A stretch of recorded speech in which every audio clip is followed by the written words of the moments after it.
Dell has a long history of making great monitors, but the S2716DG is its first attempt at a gaming model. The 27-inch TN panel packs in 2560 by 1440 pixels, a G-Sync processor, and it can run at up to 144Hz. So has Dell nailed it first time, or is it the old rule of never buy a first-gen product? Well, Dell has definitely got things right when it comes to design, as this is a fantastic looking monitor. It has all the simple business-like elegance we've come to expect from Dell, and has several particularly nice touches that really finish off the look.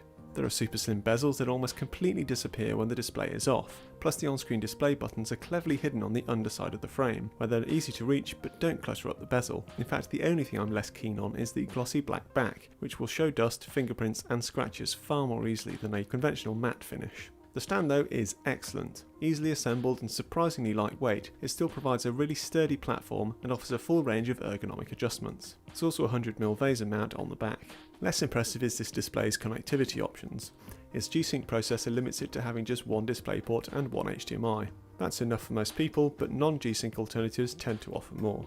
You get plenty of USB 3 ports though, with 2 on the back and 2 on the left side. Here there's also a headphone jack, though oddly Dell hasn't chosen to add speakers to this model. I can see the logic, as most people simply never use them, but on an expensive gaming monitor like this, it's just one of those extras you expect, no matter how rubbish they actually sound. As for the on-screen display, it's largely very good thanks to a nice clear layout. The hidden buttons can be slightly awkward, but the on-screen button indicators largely keep you on track. However, you get little in the way of gaming modes or options for tweaking the colour, and that's a shame as the default image quality of this display isn't all that great. On paper it doesn't look too bad, with a reasonably accurate colour temperature, good sRGB colour coverage, and even the Delta E isn't bad for a TN LCD. However, the contrast figure of 796:1 is below par, and in fact in person the display looks even worse than that figure would suggest. It's just so washed out, with blacks very grey and lacking in depth. Once calibrated, the recorded contrast ratio drops even further to just 673:1, though in most other areas it does improve. Nonetheless, once you factor in the poor viewing angles that you inevitably get from using a TN panel, this display seriously comes up short on overall image quality. Left to right viewing angles are okay, but top to bottom there's a noticeable shift in colours and contrast, to the point where there's a perceived difference in colours between the centre of the screen and the edges. Not that the screen actually has an uneven backlight, in fact in benchmarks it proves impressive,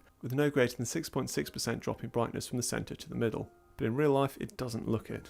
So yeah, overall image quality is not this display's strong suit, meaning it really is all about its gaming performance, which is fine. Its 144Hz panel has just a 1 millisecond response time that puts it ahead of even the latest high refresh rate IPS panels that are generally around 4 milliseconds. You'll be hard pushed to notice the difference, but it's technically there, and when combined with G-Sync you end up with a smooth, ultra-responsive experience, so as a pure gaming tool this display is up to the task. As a result, when it comes to an overall assessment of this monitor, it's a tricky one to call. Currently available for around £390, this is among the cheapest G-Sync monitors you can get of this size and resolution, and given it's a nice looking machine with plenty of features, that actually makes it worth considering.